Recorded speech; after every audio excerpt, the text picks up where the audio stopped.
When we consider what could be necessary in the coming weeks, if the U.S. is really intending on achieving this long list of goals and taking out so much capability that Iran still has, is it going to require more than just an aerial form of combat?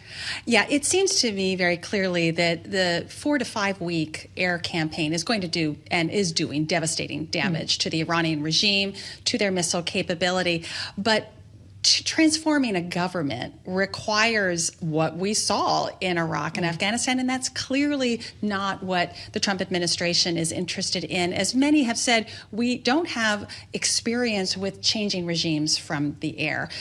We have the experience of Libya, where we tried to change it from the air, and it turned out to be, quite devastating, a fragmentation of the country. So I think this is going to be a test of wills between Iran and the United States, how long they can absorb the hits, the economic hits, the military hits, and now the entire region is swept in this. So this is no longer a U.S.-Iranian 12-day war as we saw last year. This is now a regional conflict, and it has unintended consequences, as we saw today with Kuwait, responding to a defensive need, but shooting down 3 American jets. So that's going to happen more and more, unfortunately, the longer this operation goes forward. Yeah, 3 F-15s lost, though it's worth noting all 6 pilots did safely eject, though 4 lives of service members have been lost to this point. To what you were just speaking about, though, Heather, the idea that you can't achieve regime change, at least historically, in this way. It's interesting that administration officials aren't really using that kind of regime change language. Instead, what President Trump at least was describing was, we want to guarantee that Iran is no longer going to be able to fund or direct terrorists outside of its borders, thinking about the proxy network here. Can you guarantee that that will not be the case without new leadership, without complete regime change? Kayla, it's a great question. And what we understand of the Iranian regime for the past 47 years, the nuclear component is essential to that regime. So in some ways, we're saying the same thing.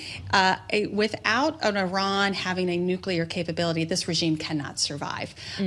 So I think really what we're saying is total elimination of the nuclear element means that this would not be the same government in place. So it's the same thing. Is it realistic to think that the Iranian people, some kind of opposition movement, can rise up to form a government? Because the president is actively calling for that. He said in a video statement yesterday, now it's up to you. So this is where what we've seen, the horrific attacks in January, this regime will brutally suppress the Iranian people. The Iranian people do not have arms themselves to fight against this regime. So again, and I appreciate that one of the targets is the internal structures of the Iranian Revolutionary Guards to try to break some of that structure. But at this point, it is unlikely that these citizens would be able to overcome the regime unless they would lay down their arms, and we have no evidence that they are doing that right now. So when we consider this wider cast of characters, then, it was striking to me that in an interview with ABC yesterday, President Trump said the U.S. had identified possible candidates to take over Iran if the supreme leader was taken out. But he said, quote, the attack was so successful, it knocked out most of the candidates. It's not going to be anybody we were thinking because they're all dead. Second or third place is dead. What does that say to you, Heather? So, yes, it was a devastating decapitation of the first few hours of the regime. But could we also have miscalculated? Well, look, the Iranians have an interim council, Supreme Council right now. And in fact, the head of their National Security Council, Larijani, is really calling the shots right now. So, yes, there is disorganization, and we can see that with some of the attacks that aren't clearly coordinated, but they still have an interim internal structure. And this will not be the United States selecting the leader to control this, as we saw in Venezuela. This would have to be a complete collapse of the current regime, in my view, complete laying down of arms to allow another potential candidate outside the country to come in. But again, how can you do that without a ground force? Although it seemed the administration was suggesting all options are on the table, boots on the ground could be introduced. raised, although I find that very unlikely.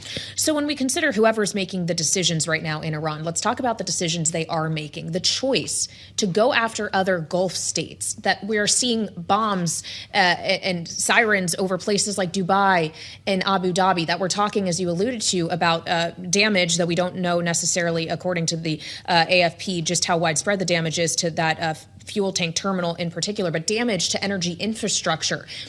Is Iran essentially deciding to, and I don't want to use this phrase glibly because we are talking about war, but essentially blow it all up? Yeah, I mean, there is some, when you have a regime that is now, this is existential to their survival, I believe their calculation is to widen this war, impose as many costs on the global economy, therefore the American economy, as much as possible, to try to bring a change in the Trump administration's posture as well as Israel. So this is where, for as long as it takes, I just want everyone to hold that thought, because if this is going to go on for 4 to 5 weeks, continued operations, that means the Iranians can continue to fly drones and missiles and create economic havoc in the Strait, in the global economy. This is to widen the conflict, make those costs as significant as possible to try to bring change. So this has got unintended consequences, a spiraling of both the human costs potentially for our U.S. armed forces, but also incredibly high global economic costs that I think we're not quite calculating in a 5, 6, potentially longer conflict. So you would see a sustained closure of the Strait of Hormuz is likely here? I would, simply because this is the Iranian advantage to impose as much global economic costs as they can. So as long as they can. So the question is whether Iran can sustain this. Do they have the missile and drone production and capabilities to continue to attack across the region for the next several weeks? Or will the U.S. and Israeli campaign be able to stop their ability to do that? That's the test that we will see. Well, and I'm glad you said the U.S. and Israeli campaign, because I don't want to lose sight of the fact that this is not the U.S. going it alone. Even if President Trump were to want to pursue some kind of off-ramp, or American casualties get to a level, or gas prices get to a level that he no longer is willing to tolerate, can we necessarily say that the same pressures will exist for Israel? Right. And certainly Israel sees a critical window of opportunity here to really accomplish a transformation of the Middle East. And I think, look, we cannot say that won't happen. There could be an opportunity for complete transformation here.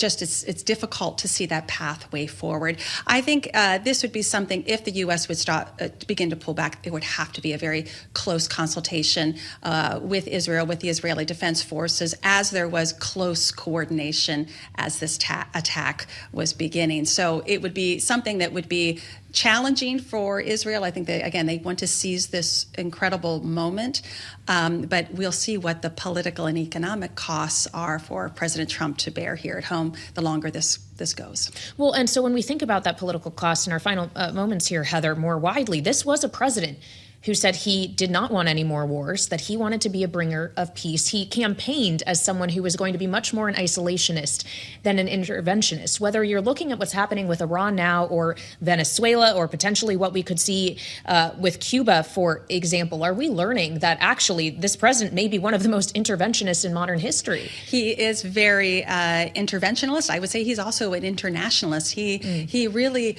seeks the international stage, and whether it's negotiating peace deals or inflicting military action to try to transform the situation, this is perhaps the most international president we have seen. But this is a far cry from focusing on the domestic agenda, affordability, and cost of living. And those are the two forces he is going to have to reconcile with in the coming months.